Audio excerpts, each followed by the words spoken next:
Bonjour à tous, je suis aujourd'hui dans le bureau de Suite Briard College. C'est bien dit? C'est ça. Alors je suis avec messieurs Olivier Sanfini. Est-ce que vous parlez-nous un petit peu de ce service? Parce que c'est cette année que vous êtes venu à Carleton. Oui, on était en fait, c'est la troisième année qu'on est sur le campus, sur l'université Nice Antipolis. Oui.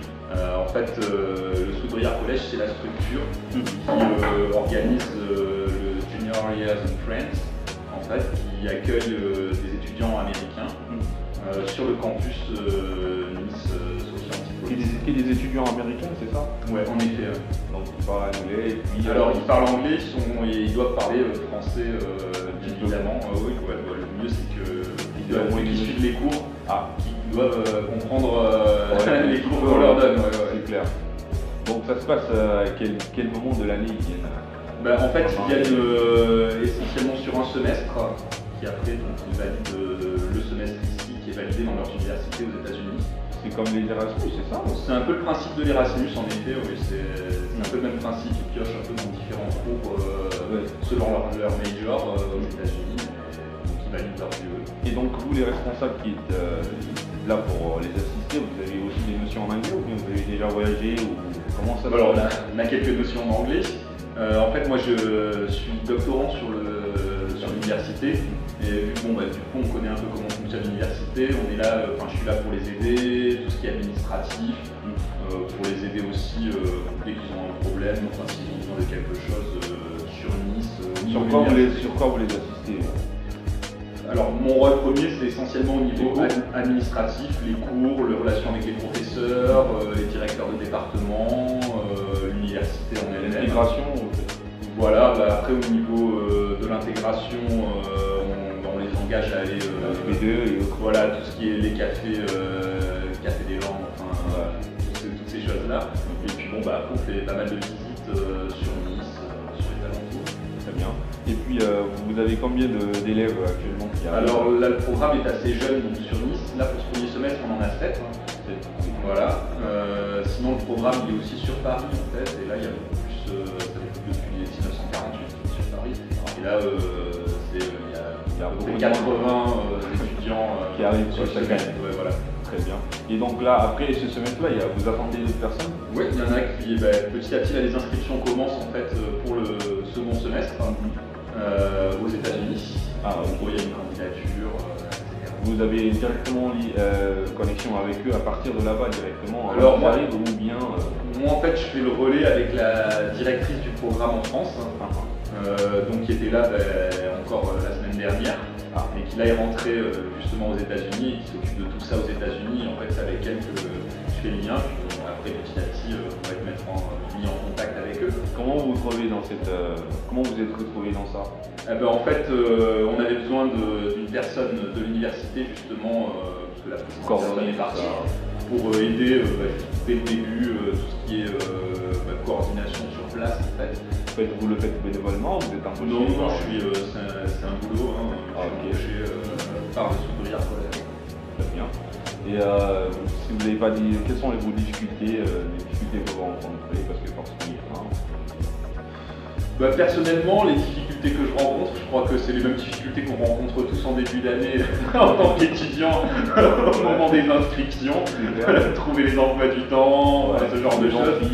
Voilà, c'est ça. Donc aider, faire en sorte que les étudiants ils soient le moins pas trop perdus. Voilà, c'est la première fois pour la majorité qui viennent en France, ils sont sur Nice, ils ne connaissent pas. C'est vrai que on a beau dire, c'est quand même une culture différente, donc ils sont immergés immédiatement là-dedans, donc on est là pour essayer de leur faciliter les choses.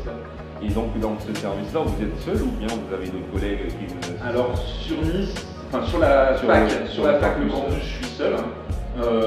Sinon sur Nice, non, j'ai d'autres collègues, une personne, Natacha Azarian, qui s'occupe de tout ce qui est coordonner toutes les sorties, les programmes extra-universitaires, ce genre de choses. Et vous avez aussi comment on appelle ça? Combien de fois les étudiants viennent vous voir pour mesurer un petit peu leur difficulté à s'intégrer ou bien à comprendre les cours? Alors moi personnellement, on peu de recul à ce niveau-là, mais disons que je fais, même le week-end, on a des mails. Ça arrive, quoi. Voilà, non, on est là pour être disponible. Moi, je suis là pour être disponible pour eux. On va dire qu'ils sont 7, donc c'est gérable. Ouais. Donc même le week-end, c'est des petites difficultés ou ce genre de choses. Mais disons que là, ça va quand même. La différence quand même entre les États-Unis, la France au niveau universitaire, c'est-à-dire que un petit peu ébahi de voir qu'on n'avait toujours pas les plannings à la rentrée. C'est clair. Voilà, c'est le genre de petites choses qui font un peu bizarre, donc ils ont un peu du mal dès le début à comprendre, ils sont un peu paniqués en fait. Ouais. Mais rapidement en fait ça vient. Ils s'adaptent. Oui, carrément. Les mails, ils arrivent en anglais ou ils arrivent en français? Les mails, ils arrivent en français, ils ont l'obligation de parler français. Soyez sûr, les protégez pas, vos élèves.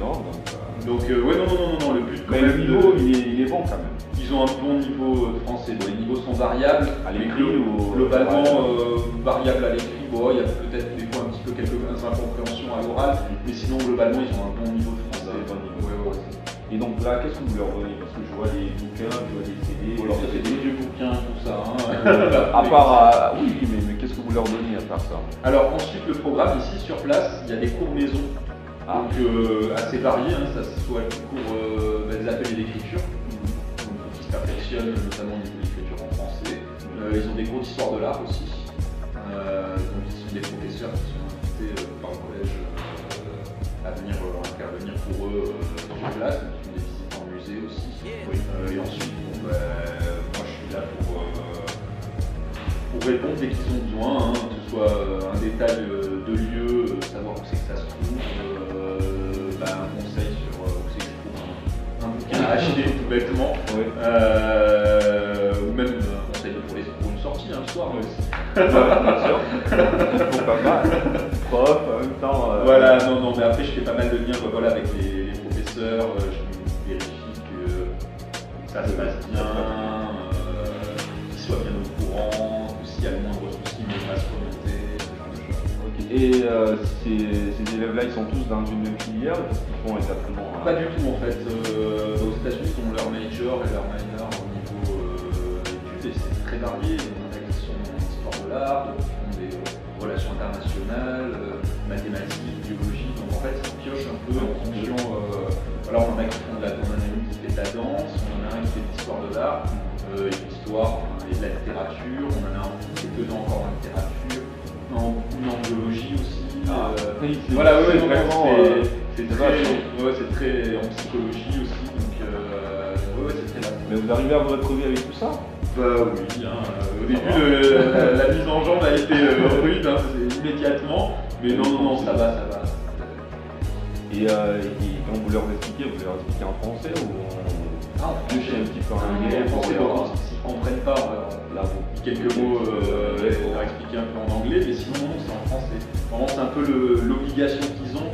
C'est on s'exprime en français, c'est aussi pour qu'ils perfectionnent leur langue. Il y en a, c'est le but, qu'ils perfectionnent leur français. Comment vous avez connu ce service? Vous avez été contacté? En fait, c'est la directrice de laboratoire qui est sur place, qui est une famille d'accueil en fait. Ils sont accueillis, ils vivent dans des familles pendant leur séjour. Voilà, et du coup, connaissaient la directrice et ils cherchaient une personne. Voilà, un bouche à oreille. Et allez hop, je me suis retrouvé. Très bien. Alors, quels sont vos souhaits là, pour d'ici la fin de l'année, pour la réussite de vos élèves? J'espère qu'ils vont s'intégrer au mieux, surtout qu'ils passent vraiment un bon moment, qu'ils découvrent Nice, l'université, les étudiants, la France, enfin les Français quoi. Au sens large, et puis il n'y a même pas que les Français, c'est pour la sphère culturelle qu'il y a à faire dans toutes les universités et c'est vraiment cool quoi. Moi je trouve ça bien. Bon alors on va finir avec ces mots-là et puis on espère revenir pour trouver notre service. Vous nous rappelez le nom du service pour ne pas que je... alors donc c'est le Sweet Briard College. Sweet Briard College. Et j'ai le programme Junior Year in France. Très voilà. Merci beaucoup et puis n'hésitez pas à venir créer des liens avec les étudiants et les élèves qui sont là. Avec grand plaisir. Voilà. Merci beaucoup et puis on se retrouve tout à l'heure sur Radio Campus Carlone. Merci beaucoup, au revoir tout le monde.